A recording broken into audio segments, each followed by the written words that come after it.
Okay, so now that we have our reference images all set up and aligned with the proper viewpoints, let's get started modeling this character. And actually, first I'm going to just grab this so that his feet are on the ground plane here. And I'm going to do the same thing for the side view. Now, as far as aligning these with an axis, the front is good to go. It is set up with this blue Z-axis right down the center. The drawing itself is not perfectly symmetrical, so you'll see things like these buttons aren't aligned, but for the general shape, you know, it's coming through the center point on his head and coming down through the center point of his body. So let's just make sure that we have our side view aligned the way we want it as well. And I'm actually going to bring this forward a little bit so that this Z-axis line lines up with this kind of point, slight point that forms on his head. Okay, so the way I would proceed with a model from this point, I mean, we already have all the skills. So first we need a primitive mesh to work off of. And you may be thinking you want to work with a sphere based on some of these shapes. And you definitely can do that. But for something like this, I am actually going to work starting from a cube. So let's add a new cube in and tab into edit mode. And I'm just going to bring this up in wireframe view so I can see the image behind it. I'm going to bring this up and I'm going to scale it. Oh, I don't know. About there. So that the sides of this cube here are roughly aligned with the sides of my drawing at the widest point on the torso. So this character is symmetrical, like most characters. So let's just set up a mirror modifier right now to make this process go faster. So I just hit Control R to add a loop cut, double clicked to leave it right in the center. And now I'm going to select the left half of the mesh, delete the vertices. And now I'm going to come into the modifiers properties panel, add a modifier, add a mirror modifier, and for now, let's turn on clipping. We'll need to disable it for the legs, but for now, let's just leave it on. So now it's just a matter of adding more points in this and shaping it to match the contours of these lines. So let's get started with that. So I'm just going to grab this lower point right here, G, Z, push it up. And for this, I'm going to extrude the legs out. So let's just get this cube to match the contours of the torso first.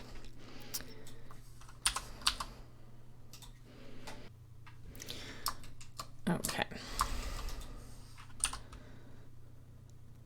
So let's bring this point in a little bit. And we're not getting the roundness we need here. It's just going straight. So let's add a loop cut. Grab this point, and I'm box selecting because I want this to be even. We're a little bit large in the Y, so let's scale this down the Y. About there. Actually, we can make this even more exact in the Y if we go into the side view. So now you'll see why these orthographic views being lined up is really nice, because we have it's very flat in the front, which is not the shape of the final character. So if we press 3 coming into right orthographic, now we can just line these points up, you know,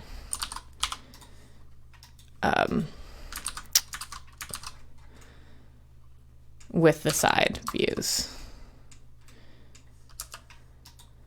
Bring that forward. And it takes a bit of practice in order to be able to, you know, understand what's going on with a mesh like this.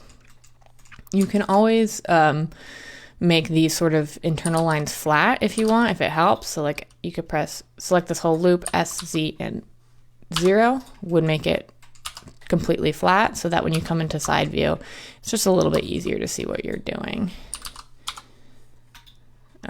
But it depends on sort of the contours you want.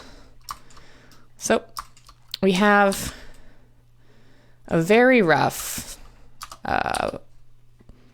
shape for this piece here. Let's actually, yeah, let's bring this up and make it flat just for ease of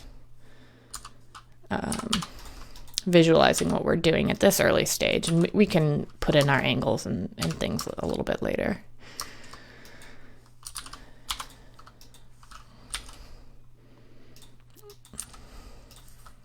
So we need some more detail here. Let's add another loop, make it flat. And from here, it's really just about adding loops, extruding parts, and then just moving the vertices around until it's roughly the shape you want it to be. So we can come in here, bring it in. Just hitting Shift R to repeat the last operation I performed, which was the scale Z, then 0. All right.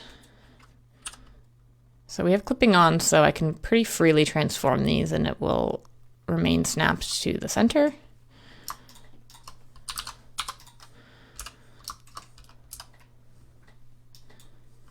Let's extrude these faces up.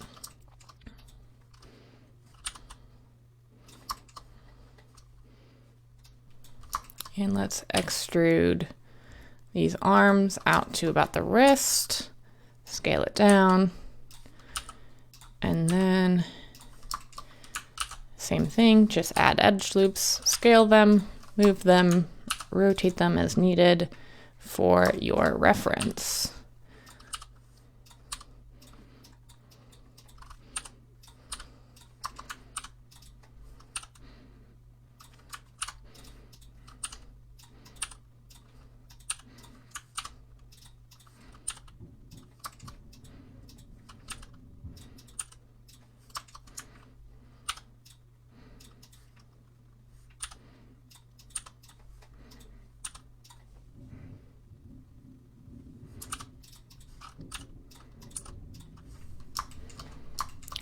So we have our arm sort of scaled out properly here.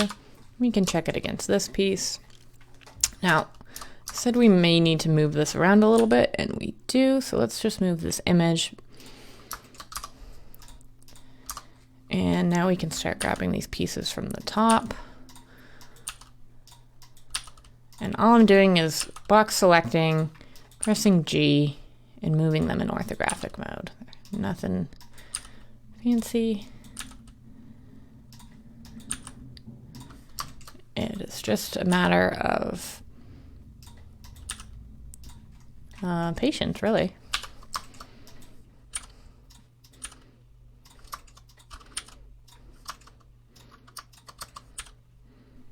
Let's make these much thinner here.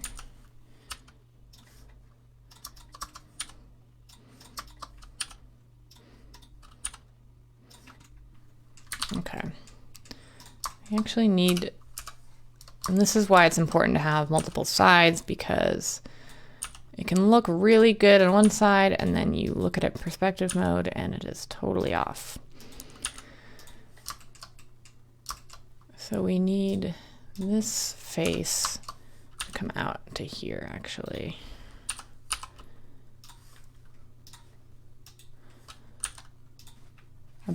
Thereabouts.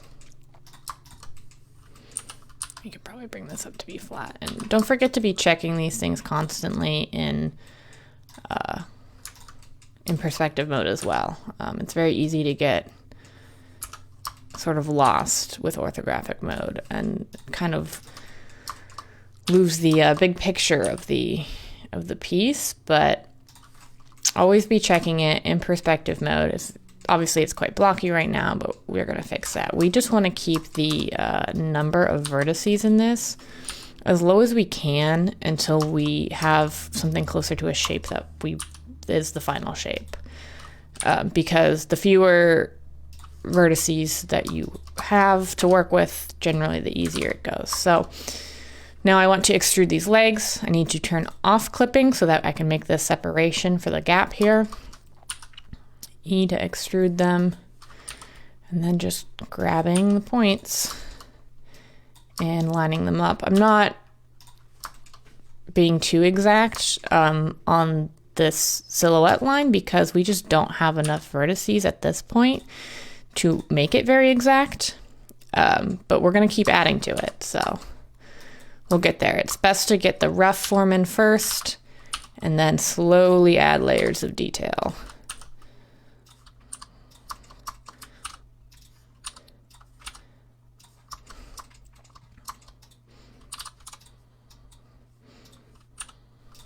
So now we need to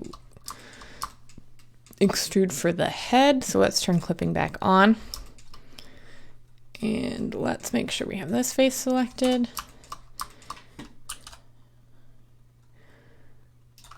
Now, there are some things to note about the way that you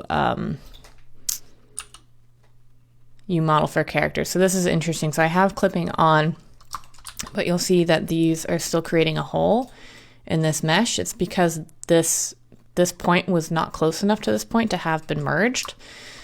So we have a funny face in here. Delete that. So all we have to do is with clipping on, select these points that have been ripped, hit G and X and bring them in. And once they hit the point where you can no longer move them across to this side, confirm. And then now when you hit G and X, you will not be able to pull that apart.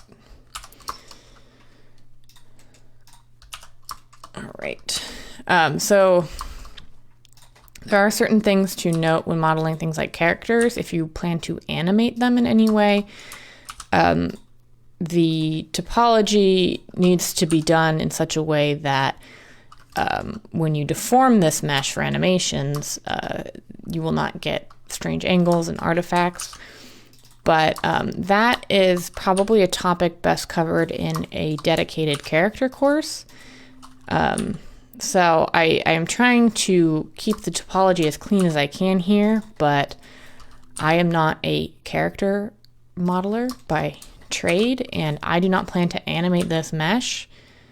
So I'm not going to be as concerned with things like good animation topology. Okay, now let's fix some of these points. Just periodically checking it in perspective mode to make sure that I am moving things the way I think that I am or should be.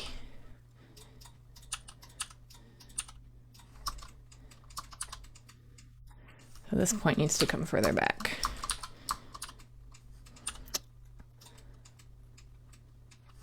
We probably need to add an edge loop right in here as well. Again, staying very blocky with these forms in these early stages. I'm just blocking out where the arms, the legs, the head should all be before I concern myself too much with matching details or anything like that.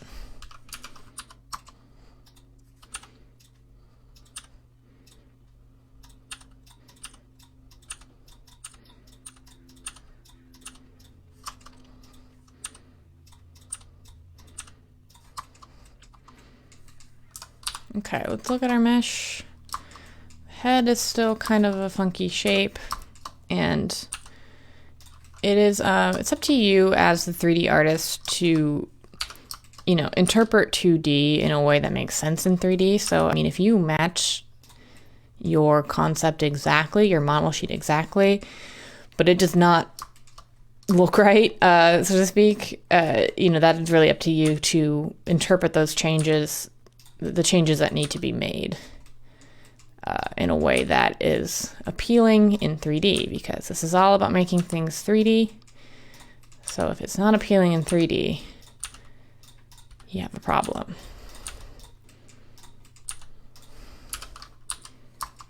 Obviously, we have to majorly fix these leg areas.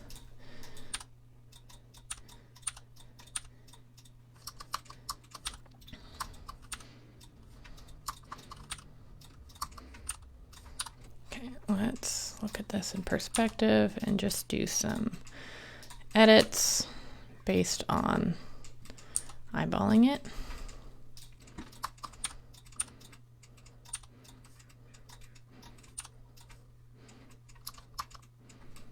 Okay, we still need to get the hands and the feet done before we start refining this, but the shape is coming together pretty quickly too.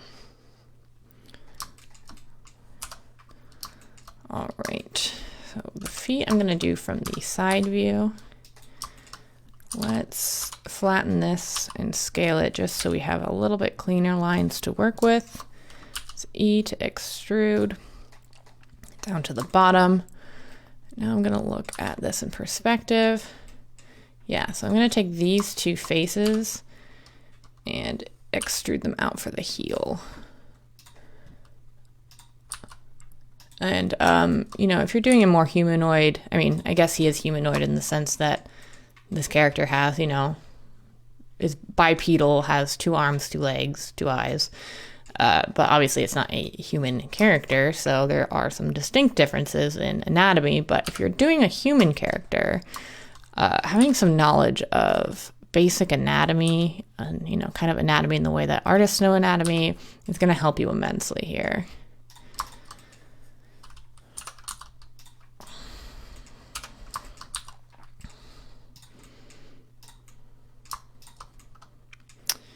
I want to make, so right now his feet are kind of skewed out, so I want to make them facing directly the front, just for ease of modeling.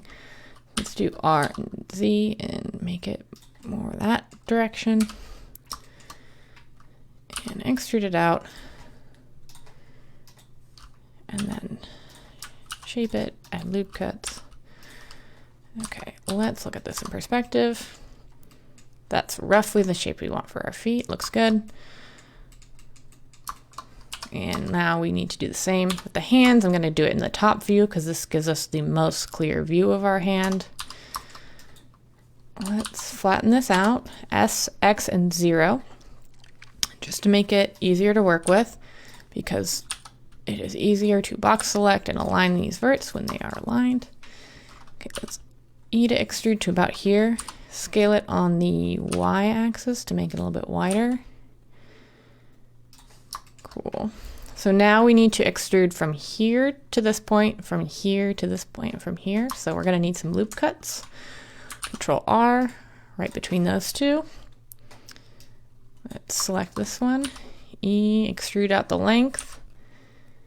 And then now we can just start adding loop cuts and refining it.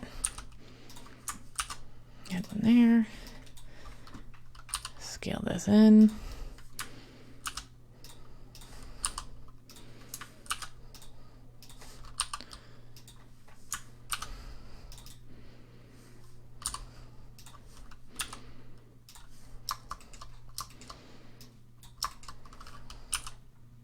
Same process on the other finger.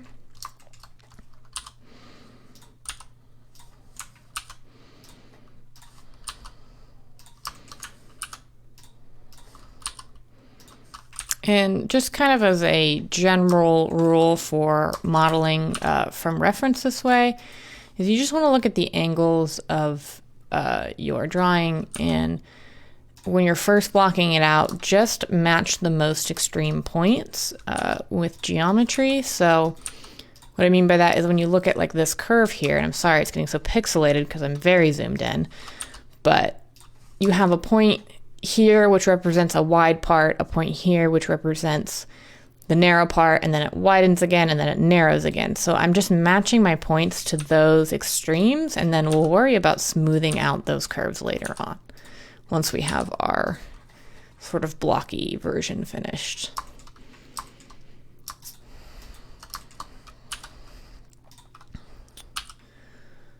Oops, I accidentally had a point selected over here still, so it kind of just messed up my rotation. So let's just Control Z, undo out of that, extrude from here.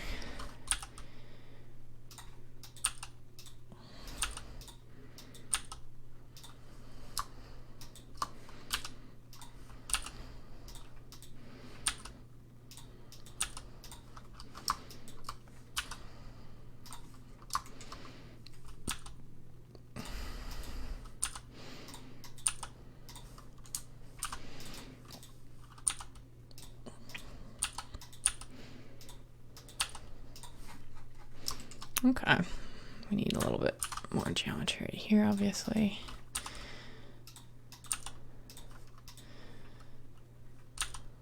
Let's put one here.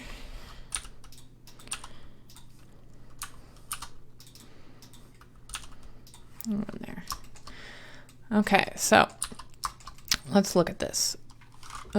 In local view, I just pressed slash on my keyboard to view just this piece in isolation. So this is going to be the general shape of our character. A few points that are a little wacky, but you know, all I need is to be nudged. So it's quite blocky, quite square at this stage still, but we're going to come in and refine it now that we have it generally laid out. So we're going to take a quick break, and when we come back, we're going to finish refining the general shape of this character.